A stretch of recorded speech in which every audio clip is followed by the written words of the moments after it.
All right, we have reestablished contact, and there he is, Superintendent Alberto Carvalho. Alberto, very briefly, the question I was asking you is, under this new policy, a parent who doesn't want his child to wear masks can opt out.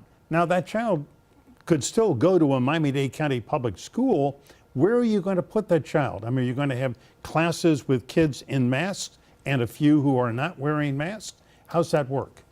Good question, Michael, but no, that's not a plausible or acceptable answer. In fact, the same executive order and emergency rule that you referenced precludes districts from practices that would isolate or segregate that child apart from the general student population.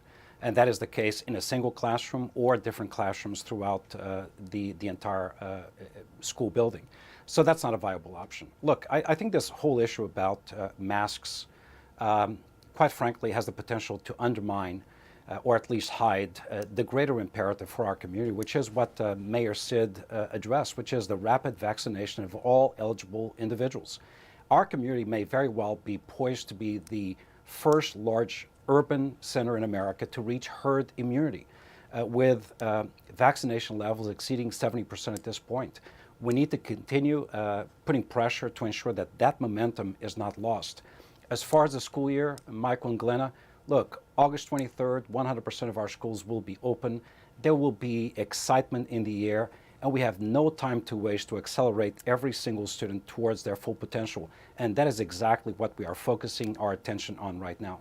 And that said, and of course, we are all behind you and all the students on that effort, but the masks really are an issue right now, largely because of what's coming out of Tallahassee. The Board of Education also instituted a few other rules. One of them, to your point, was to make sure that students who are not in the classroom for probably that reason have a whole other way of getting that kind of education.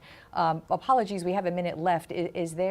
The board will be meeting on Wednesday. I'm sure all of this will be part of that discussion.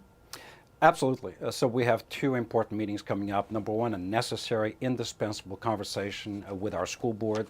And secondly, the Health and Public Health Task Force will be meeting on August 16th.